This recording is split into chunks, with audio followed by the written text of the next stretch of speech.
Hi everybody. Actually, what I'm going to do is just turn this camera around and see if that'll work. Rotate your, yeah, it's not my phone. All right, I was trying to get a different camera angle here. I am using my iPad, so we'll see how all that works out. Anyway, I wanted to talk today a bit about seed sowing, techniques used in seed sowing, a bit about microgreens, and it's so hard to see my setup on the other side. I don't know if you can see that. This is my guinea pig cage, but behind that you see all the lights there. That is my seed starting station, and we're going to be doing an awful lot this year. A lot of experimenting and trying different techniques to see what works. So let me just see what we've got going on here. See who's coming up. All right. So with that in mind, why am I starting this year so early, and what am I growing, that sort of thing. Now is the time, it is the perfect time to start planning your garden. Alrighty. So at this point, I had to sit down with my husband and we decided what our successes and what our failures were. For instance, we did fantastic when it came to tomatoes. Hot peppers we did very well with. I'm trying to think. We did well with cucumbers. I did not do well, believe it or not, with arugula. I did not do well with radish this year. One particular type of hot peppers did not do well. And I had some problems with my cherry trees actually this year. I'm growing a dwarf variety, and I was having some insect pressure this year, which is, again, a learning process. So with that in mind, we came up with a plan as to what we would like to grow more of. And that entails, particularly for me, more tomatoes. And this time I'm not going to do regular slicers. I'm not going to do big beef steaks this year, even though I am sure a bunch will probably volunteer themselves up. I'm also not going to plant any cherry tomatoes, though I do believe we will get a bunch of volunteers from last year. A volunteer means a seed fell from a plant that I was growing and it comes up on its own. That happened last year with a couple of cherry tomatoes, actually. Grew right out of my compost. And if that does happen, I do love them, and I will eat them in my salads and stuff, but my guinea pigs also love them. So I don't think I have to specifically grow them this year. They'll probably come up on their own. But I'm focusing on my paste tomatoes. So I grew one variety, but now that I look at it, I'm going to grow primarily paste tomatoes this year. So I'm now working on where I'm going to put everything. I've already planted my tomatoes 2 or 3 years in the same spot, so I'm going to rotate that out this year. So I know that. Lettuce I love. I'm also going to use, I'm also going to grow microgreens using salad mixes. So this way I can keep the microgreens in my home on my seed starting station, and then grow full-size lettuces outside. The lettuces that I grow and have success with are the leaf varieties as opposed to the heading varieties. That is because I myself have a container garden. So using the leaf varieties, all I do is pull off the outer leaves and allow the inner leaves to grow and then become mature. So that works well for me. Alrighty, I'm seeing a little something here. I'm not sure what's there. Okay, so with that in mind, that is kind of dictating or helping me figure out the structure or the layout of my container garden, as well as the small in-ground garden that we have. So we're going to switch things out around there as well. So I think I mentioned in my previous video that I'm going to do what is called winter sowing. Alrighty, winter sowing means that I take a container like a milk container. I cut off the top. It's still holding on by its handle. Fill it with soil. Put seeds in there. Close it up. Make sure it's got water in there and drainage holes.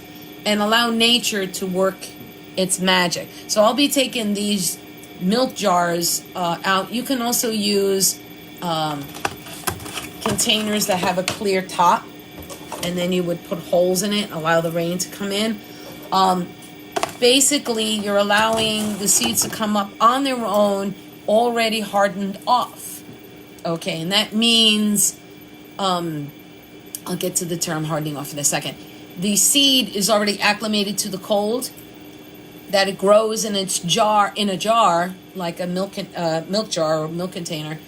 It's already acclimated to that cold, but yet in that container, it's maybe a couple of degrees warmer, and they tend to come up just a little bit faster than if they were in the ground directly. So that is going to be my first year doing this, and it's kind of like an experiment. So I'm kind of excited about that. I've not had any success with broccoli. So my thought was, if I sow something like broccoli seeds and kale that likes cold weather, I give them a head start in there.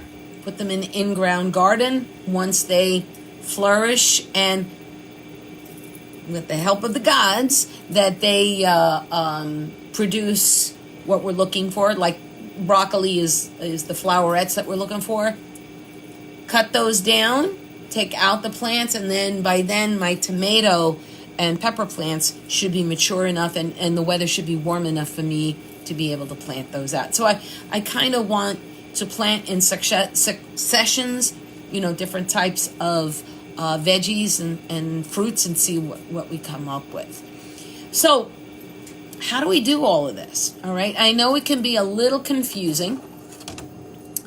And what I did was I brought out one of my seed sowing containers.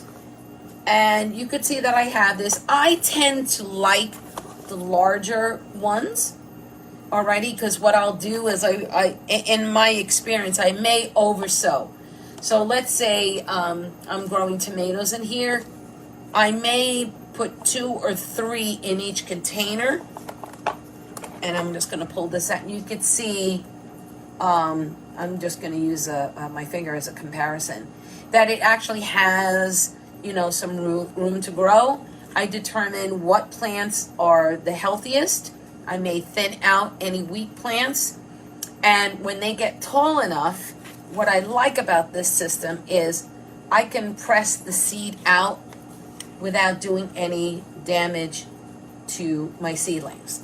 Okay, I hope you can see that. So I have 1, 2, 3, 4 rows across, 1, 2, 3, 4 rows on all sides. Okay, so with that, there's a watering tray.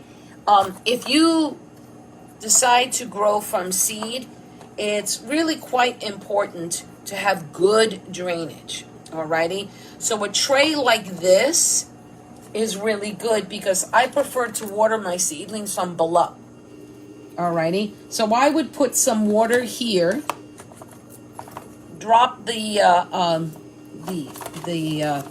green container down onto this, and because of the holes that are on the bottom, the plants will soak up the moisture from the roots. Seedlings can get a disease called damping off, so mold can grow on that. You don't want your seedlings to get too wet or too moist and sit in that for long amounts of time.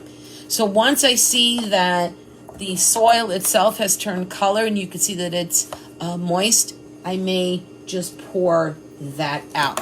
That's the beauty about having these types of trays. So this is something that I had fallen in love with last year. I didn't even know they came out with these types. Once the plant is big enough, as I mentioned before, I can pop it out and then transplant. So that's one way. There are also lots of trays like this, and they're a lot more narrow. Actually, I'm going to show you another one that I have. This one's actually wider. Alrighty. So again, we have 1, 2, 3, 4, 5, 6 across and 4 down. So I have lots here.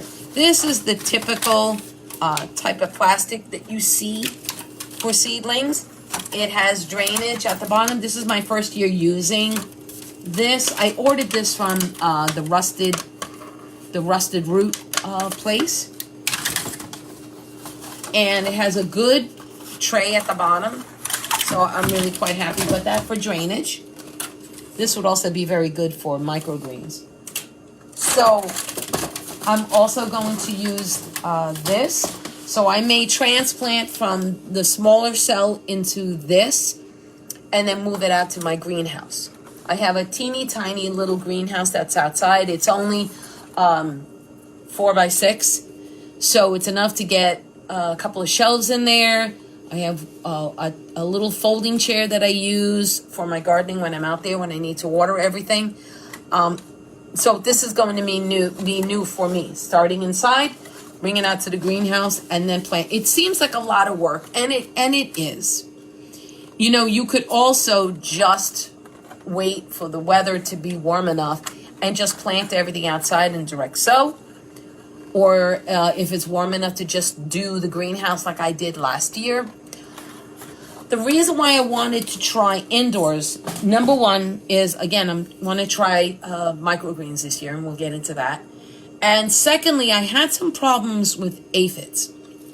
So the greenhouse, I realized, had a lot of ants in it that were coming up from the deck itself.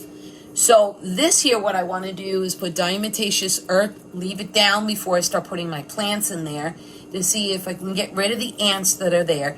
Ants actually harvest aphids. I think I mentioned that in the video before. And I would like to see if I can get rid of that problem before I put my live plants in there. So this way I will have a couple of weeks to gauge and see what's going on in the greenhouse. My greenhouse actually faces east, and it gets the sun from the east, the south, and I start getting shadows around 3 p.m. or so in the summertime. So I can monitor what's going on in there. When the weather starts getting warmer, I can start putting the heater. I have a little porch heater just to raise it a couple of temperatures to make sure that there's no ice and all that other stuff, and see if I have any insect pressure in there. So diatomaceous earth is really awesome for that. I really recommend everybody getting a bag of it. I got 10-pound bags, and I used it a lot. And as I mentioned before, you don't want to use it willy-nilly because you don't want to kill off good bugs like earth worms, or you don't want to kill any bees. I'm just going to spread this down on the floor in my greenhouse. It's just wooden boards and everything out there, so I'm not doing anything to hurt any beneficial insects. I just want to make sure that I don't have aphids again, like I did last year, and I had to work on a solution. I'd rather do a preventative thing this year, and I'd like to see if this works. The whole idea about gardening is to try things out, see what works in your area, see what doesn't work in your area, and then you take it from there. Then next year, you know what to do even a little bit better. Alrighty, so let's talk a little bit about soil, because this is all about seeing. Now, if you're not seeing this video live, that's fine, and you're seeing it in the replay, still put your questions underneath, and I'll be able to answer them, either me or Miguel or other fellow gardeners that are here. Alrighty, so most seeds, when they grow up, they have those seed leaves, or condyloitin. I'm sure I'm massacring that name. And those seed leaves actually have nutrition and don't need any extra fertilizers until they fall off or they grow up to a certain height. Alrighty. So when you start your seeds, you're better off with a soil-less mix. And what does that mean? Because a lot of people will get confused about that. Well, that means maybe using peat moss or cocoa coir as the main ingredient in the soil-less mix. Then you can add vermiculite, which is actually a form of rock, or perlite, which is that fluffy stuff you see in potting mix, or both. Alrighty, both of those add in drainage. Remember I talked about seeds needing drainage? They cannot have wet feet. So that's really important.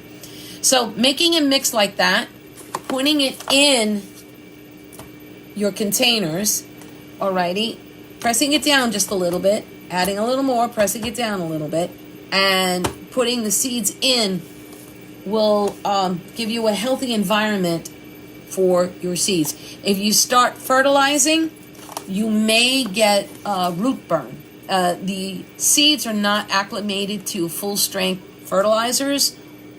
Once they start sprouting and they start to look a little bit more mature, you can use a liquid fertilizer either at a quarter strength, which I would feel better with, or half strength. All right, more is not better, especially at the seedling stage. Alrighty, and of course, if you can always drain the water out from your containers. Alrighty.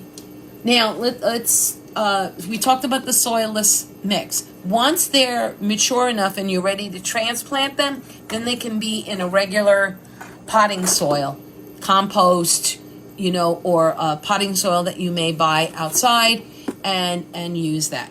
The beauty about using maybe cocoa coir is that sometimes you get fungus gnats in any growing medium. What you can do, and this again is something I learned from the Rusted Garden, is boil water and put it in the soilless mix, let it cool off, and then put it in your containers.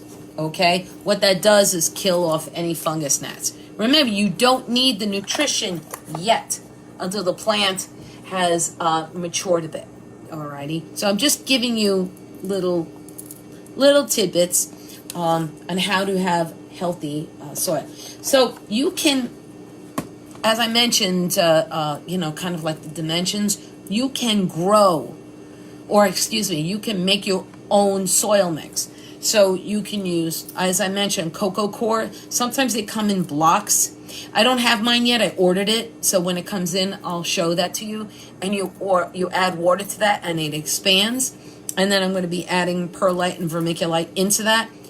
Way cheaper to do it that way than to buy a bag of soilless or starting mix. Alrighty, you could do it. You know what I mean? You can buy the bags.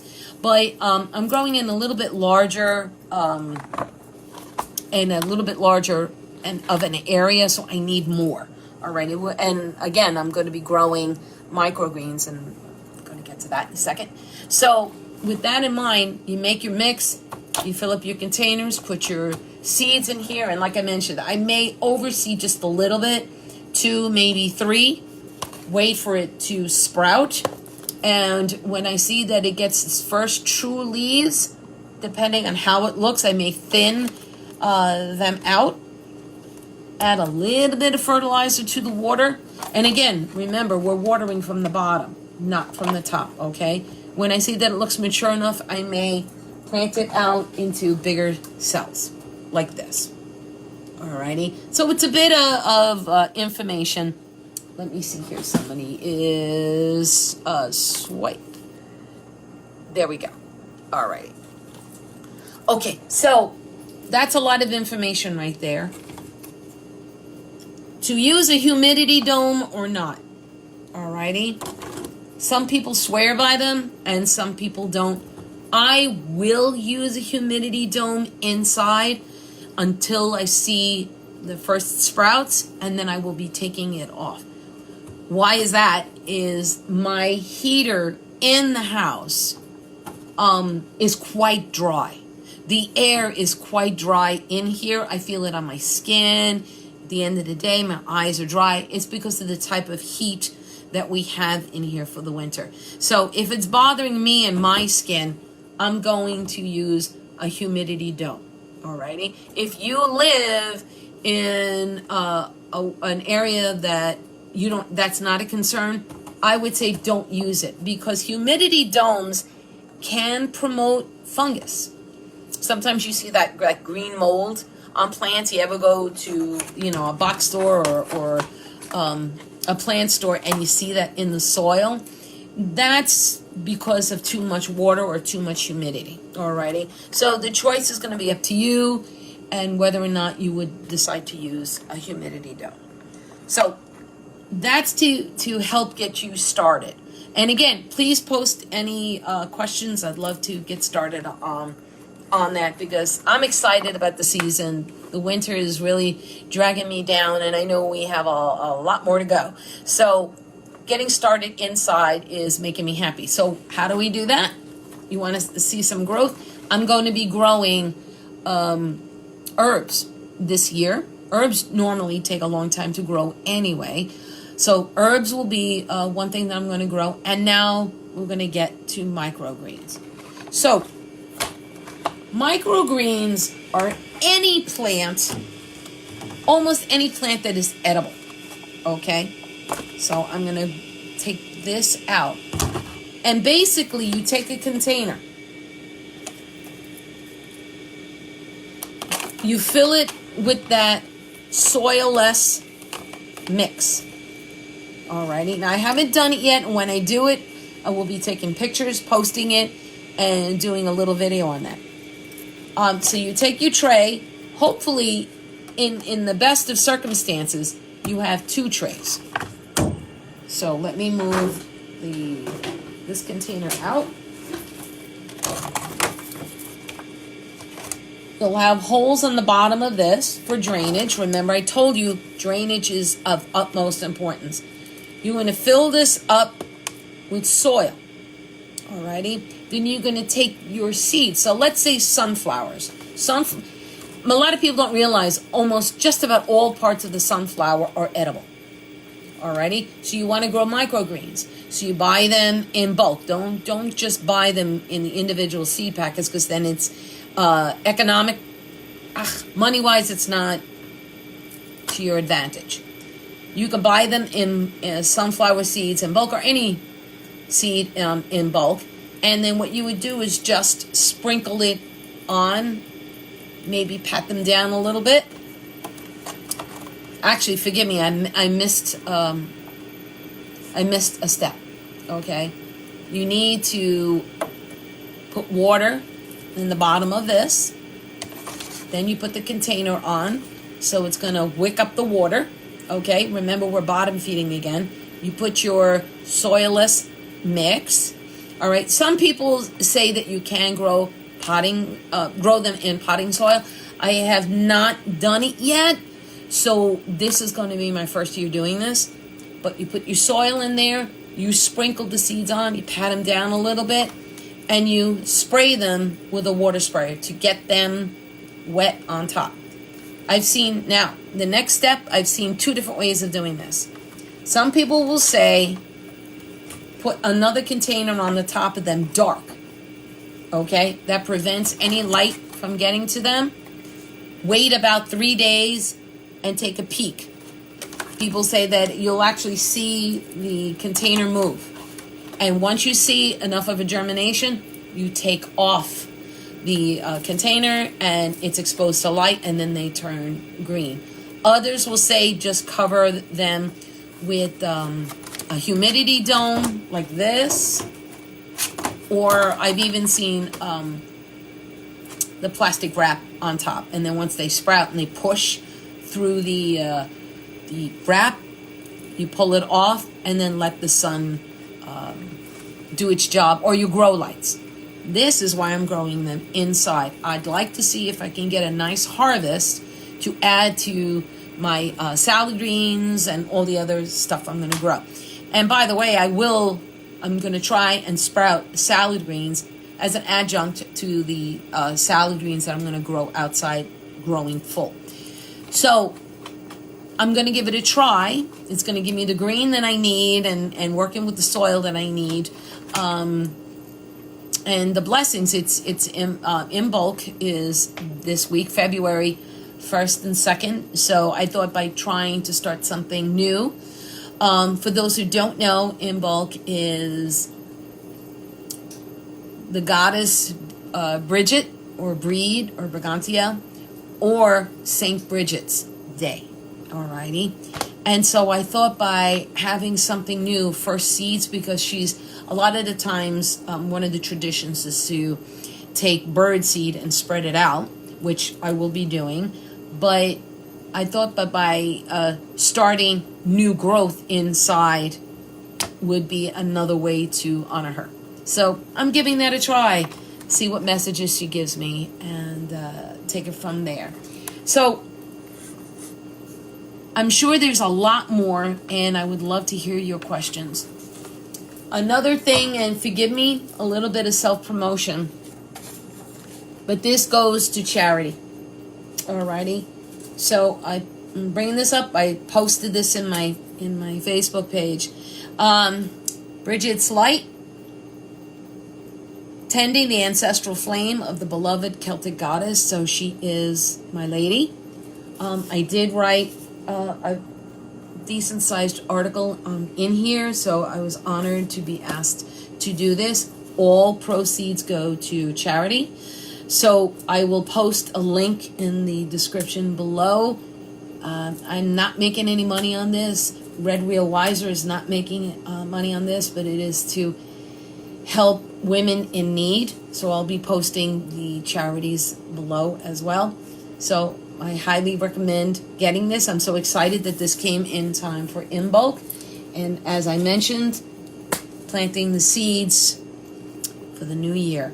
All right, well, the year to come, I should say, the new season. So again, back to this.